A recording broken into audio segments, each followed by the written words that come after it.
and welcome to Book Circle. I'm Earl Wajenberg. This time we will continue our reading of Lilith by George MacDonald. We continue following the adventures of the narrator, Mr. Vane, as he explores the world he has discovered on the far side of a mirror. Chapter 12, Friends and Foes. Coming in one of the channels upon what seemed a little shrub, the outlying picket, I trusted, of an army behind it, I knelt to look at it closer. It bore a small fruit, which, as I did not recognize it, I feared to gather and eat. Little I thought that I was watched from behind the rocks by hundreds of eyes eager with the question whether I would or would not take it. I came to another plant, somewhat bigger, then to another larger still, and at length to clumps of a like sort, by which time I saw that they were not shrubs, but dwarf trees. Before I reached the bank of this second branch of the riverbed, I found the channels so full of them that it was with difficulty I crossed such as I could not jump. In one I heard a great rush, as of a multitude of birds from an ivied wall, but saw nothing. I came next to some large fruit-bearing trees, but what they bore looked coarse. They stood on the edge of a hollow which evidently had once been the basin of a lake. From the left, a forest seemed to flow into and fill it, but while the trees above were of many sorts, those in the hollow were almost entirely fruit-bearing. I went a few yards down the slope of grass mingled with moss, and stretched myself upon it, weary. A little farther down stood a tiny tree full of rosiest apples, no bigger than small cherries, its top close to my hand. I pulled and ate one of them. Finding it delicious, I was in the act of taking another, when a sudden shouting of children, mingled with laughter clear and sweet as the music of a brook, startled me with delight. "He likes our apples! He likes our apples! He's a good giant! He's a good giant!" cried many little voices. "He's a giant," objected one. "He is rather big," assented another, "but littleness isn't everything. It won't keep you from growing big and stupid except you take care." I rose on my elbow and stared. Above and about and below me stood a multitude of children, apparently of all ages, some just able to run alone, and some about 12 or 13. 3 or 4 seemed older. They stood in a small knot a little apart, and were less excited than the rest. The many were chattering in groups, declaiming and contradicting, like a crowd of grown people in a city, only with greater merriment, better manners, and more sense. I gathered that by the approach of my hand to a second apple they knew that I liked the first, but how from that they argued me good I did not see, nor wondered that one of them at least should suggest caution. I did not open my mouth, for I was afraid of frightening them, and sure I should learn more by listening than by asking questions. For I understood nearly all they said, at which I was not surprised. To understand is not more wonderful than to love. There came a movement and slight dispersion among them, and presently a sweet, innocent-looking, lovingly roguish little fellow handed me a huge green apple. Silence fell on the noisy throng. All waited expectant. "Eat, good giant," he said. I sat up, took the apple, smiled thanks, and would have eaten, but the moment I bit into it, I flung it far away. Again rose a shout of delight. They flung themselves upon me, so as nearly to smother me. They kissed my face and hands, they laid hold of my legs, they clambered about my arms and shoulders, embraced my head and neck. I came to the ground at last, overwhelmed by the lovely little goblins. "Good giant!" they cried. "We knew you would come! Oh, you dear, good, strong giant!" The babble of their talk sprang up afresh, and ever the jubilant sound would rise anew from hundreds of clear little throats. Again came a sudden silence. Those around me drew back. Those atop me got off and began trying to set me on my feet. Upon their sweet faces, concern had taken the place of merriment. "Get up, good giant," said a little girl. "Make haste, much haste. He saw you throw his apple away." Before she ended, I was on my feet. She stood pointing up the slope. On the brow of it was a clownish, bad-looking fellow, a few inches taller than myself. He looked hostile, but I saw no reason to fear him, for he had no weapon, and my little friends had vanished every one. He began to descend, and I, in the hope of better footing and position, to go up. He growled like a beast as he turned toward me. Reaching a more level spot, I stood and waited for him. As he came near, he held out his hand. I would have taken it in friendly fashion, but he drew it back, threatened a blow, and held it out again. Then I understood him to claim the apple I had flung away, whereupon I made a grimace of dislike and a gesture of rejection. He answered with a howl of rage that seemed to say, "Do you dare tell me my apple was not fit to eat?" "One bad apple may grow on the best tree," I said.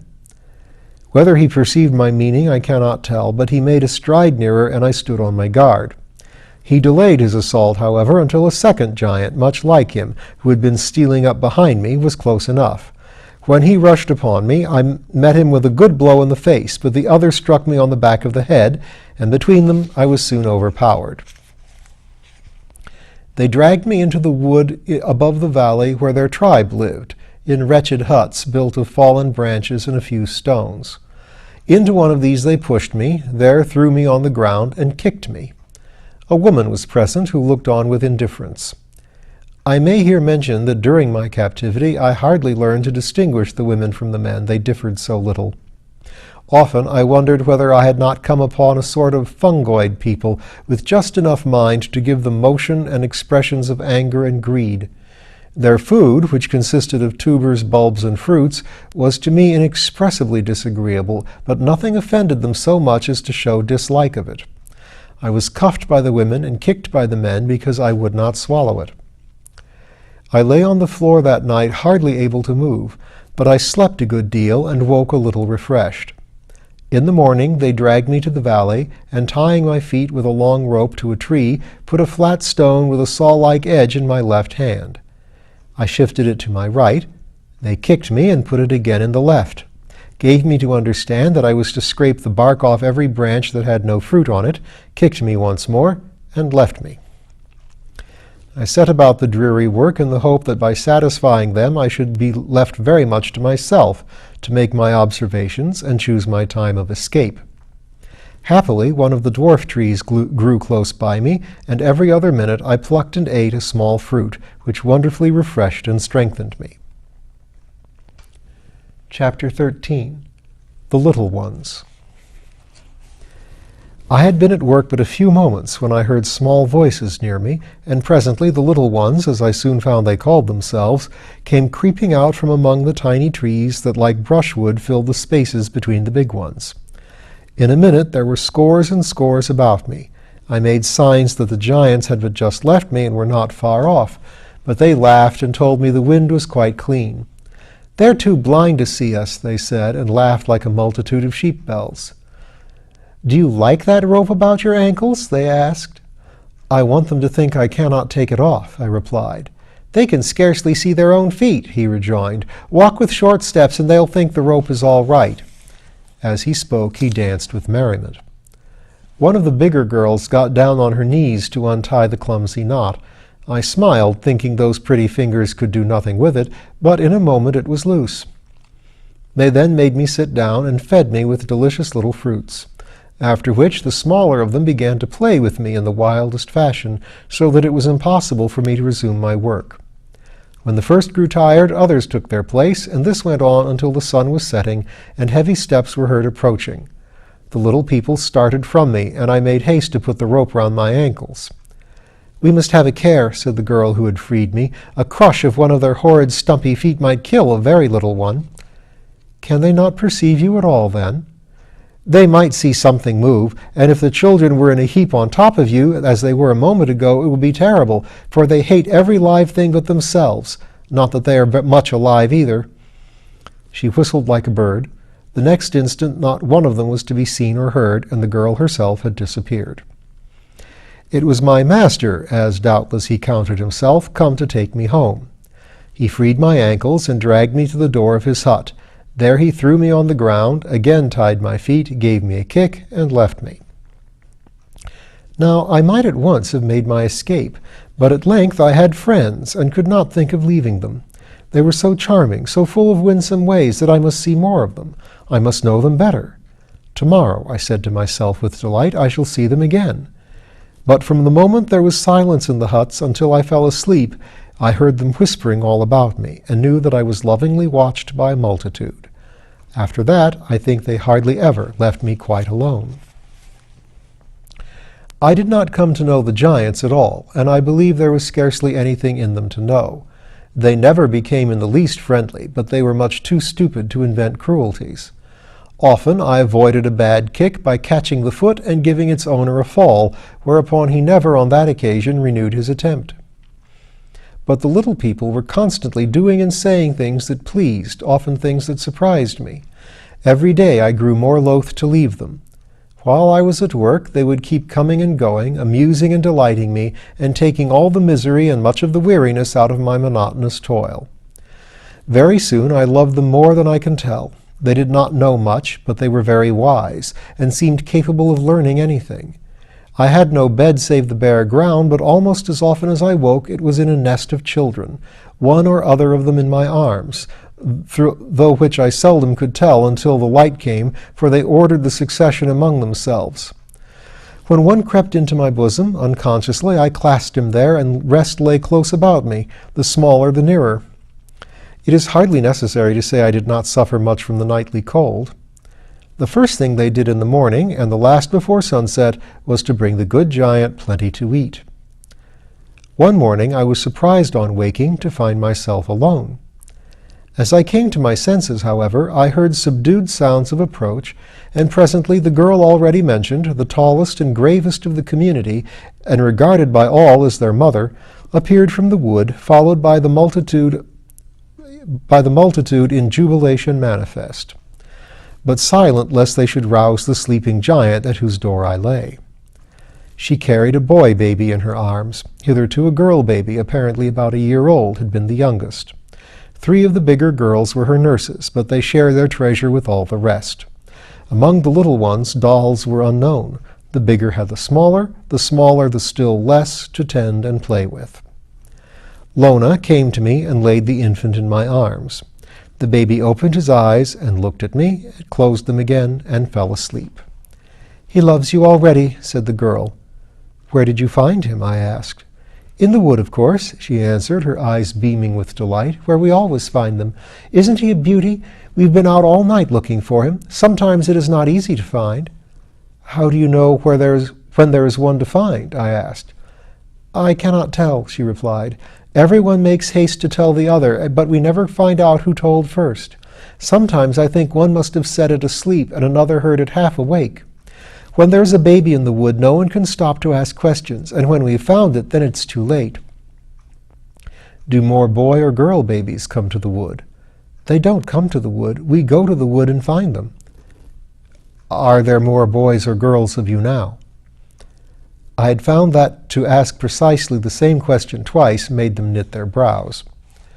"I do not know," she answered. "You can count them, surely." "We never do that. We shouldn't like to be counted." "Why?" "It wouldn't be smooth. We would rather not know." "Where do the babies come from first?" "From the wood, always. There is no other place they can come from." She knew where they came from last, and thought nothing else was to be known about their advent. "How often do you find one?" "Such a happy thing takes all the glad we've got, and we forget the last time. You, too, are glad to have him. Are you not, good giant?" "Indeed I am," I answered. "But how do you feed him?" "I'll show you," she rejoined, and went away, to return directly with 2 or 3 ripe little plums. She put one to the baby's lips. "He would open his mouth if he were awake," she said, and took him in her arms. She squeezed a drop to the surface, and again held the fruit to the baby's lips. Without waking, he began at once to suck it, and she went on slowly squeezing until nothing but skin and stone were left. "There!" she cried in a tone of gentle triumph. "A big apple world it would be with nothing for the babies. We wouldn't stop in it, would we, darling? We would leave it to the bad giants." "But what if you let the stone into the baby's mouth when you were feeding him?" I said. "No mother would do that," she replied. "I shouldn't be fit to have a baby." I thought what a lovely woman she would grow. But what became of them when they grew up? Where did they go? That brought me again to the question, where did they come from first? "Will you tell me where you lived before?" I said. "Here," she replied. "Have you never lived anywhere else?" I ventured. "Never. We all came from the wood. Some think we dropped out of the trees." How is it there are so many of you quite little? I don't understand. Some are less and some are bigger. I'm very big. Baby will grow bigger, won't he? Of course he will. And will you grow bigger? I don't think so. I hope not. I am the biggest. It frightens me sometimes. Why should it frighten you? She gave me no answer.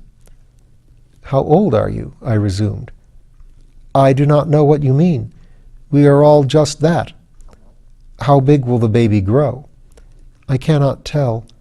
Some, she added with a trouble in her voice, some begin to grow after we think they have stopped. That is a frightful thing. We don't talk about it. What makes it frightful? She was silent for a moment, then answered, We fear they may be beginning to grow giants. Why should you fear that? Because it is so terrible. I don't want to talk about it. She pressed the baby to her bosom with such an anxious look that I dared not further question her. Before long, I began to perceive in 2 or 3 of the smaller children some traces of greed and selfishness, and noted that the bigger girls cast on them a not infrequent glance of anxiety. None of them put a hand to my work. They would do nothing for the giants, but they never relaxed their loving ministrations to me. They would sing to me one after another for hours, climb the tree to reach my mouth and pop fruit into it with their dainty little fingers, and they kept constant watch against the approach of a giant. Sometimes they would sit and tell me stories, mostly very childish and often seeming to mean hardly anything. Now and then they would call a general assembly to amuse me. On one such occasion, a moody little fellow sang me a strange, crooning song with a refrain so pathetic that, although unintelligible to me, it caused the tears to run down my face. This phenomenon made those who saw it regard me with much perplexity. Then first I bethought myself that I had not once in that world looked on water, falling or lying or running. Plenty there had been in some long-vanished age, that was plain enough, but the little ones had never seen any before they saw my tears. They had nevertheless, it seemed, some dim instinctive perception of their origin, for a very small child went up to the singer and shook his clenched pud in his face and said something like, "You squeezed the juice out of the good giant's face, bad giant." "How is it," I said one day to Lona as she sat with the baby in her arms at the foot of my tree, "how is it I never see any children among the giants?" She stared a little, as if looking in vain for some sense in the question, then replied, "They're giants. There are no little ones." "Have they never any children?" I asked. "No.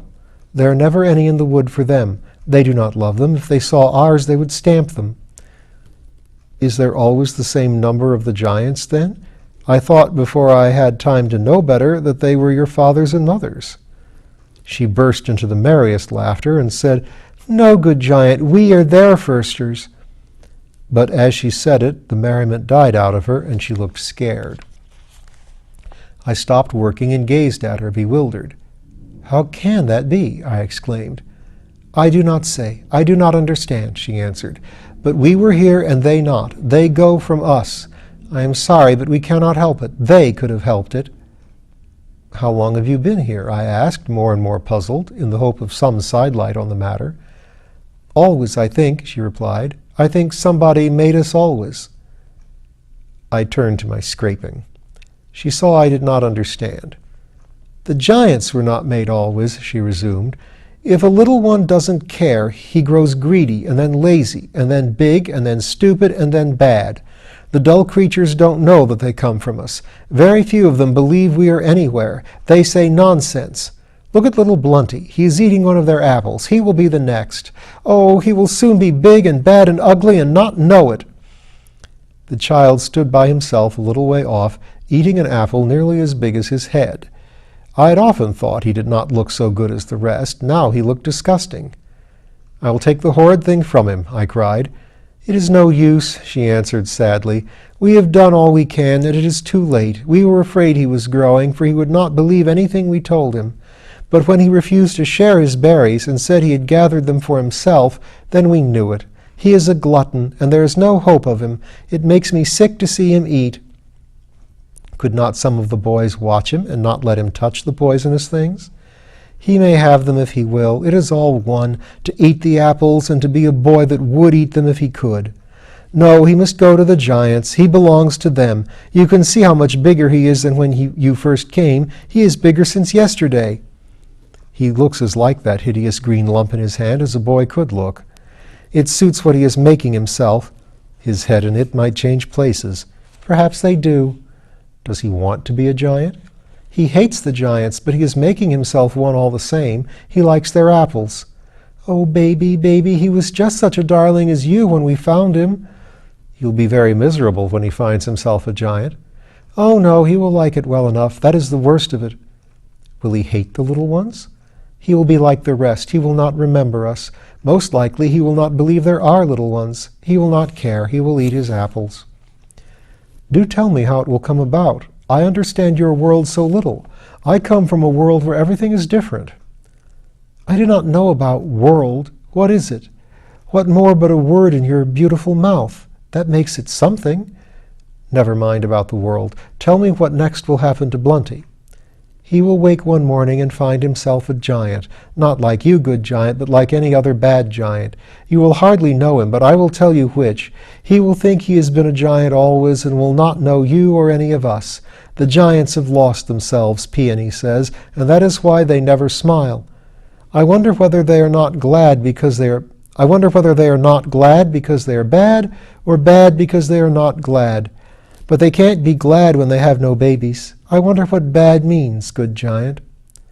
I wish I knew no more about it than you, I returned. But I try to be good, and I mean to keep on trying. So do I. That is how I know you are good. A long pause followed. Then you do not know where the babies come from into the wood, I said, making one attempt more. There's nothing to know there, she answered. They are in the wood. They grow there. Then how is it you never find one before it is quite grown? I asked. She knitted her brows and was silent a moment. They're not there till they're finished, she said. It is a pity the little sillies can't speak till they've forgotten everything they had to tell, I remarked. Little Tolma, the last before this baby, looked as if she had something to tell when I found her under a beech tree sucking her thumb, but she hadn't. She only looked up at me, and oh, so sweetly. She will never go bad and grow big. When they begin to grow big, they care for nothing but bigness, and when they cannot grow any bigger, they try to grow fatter. The bad giants are very proud of being fat. So they are in my world, I said, only they do not say fat there. They say rich. In one of their houses, continued Lona, sits the fattest and biggest of them all, so proud that nobody can see him, and the giants go to his house at certain times and call out to him and tell him how fat he is and beg him to make them strong to eat more and grow fat like him. The rumor at length reached my ears that Blunty had vanished. I saw a few grave faces among the bigger ones, but he did not seem to be much missed. The next morning Lona came to me and whispered, Look, there, by the quince tree. That is the giant that was Blunty. Would you have known him? Never, I answered. But now you tell me, I could fancy it might be Blunty staring through a fog. He does look stupid. He is forever eating those apples now, she said. That is what comes of little ones that won't be little. They call it growing up in my world, I said to myself. If only she could teach me to grow the other way and become a little one. Shall I ever be able to laugh like them? I had had the chance and flung it from me. Blunty and I were alike. He did not know his loss, and I had to be taught mine. And we'll learn more about the little ones and giants and other strange people of this world next time.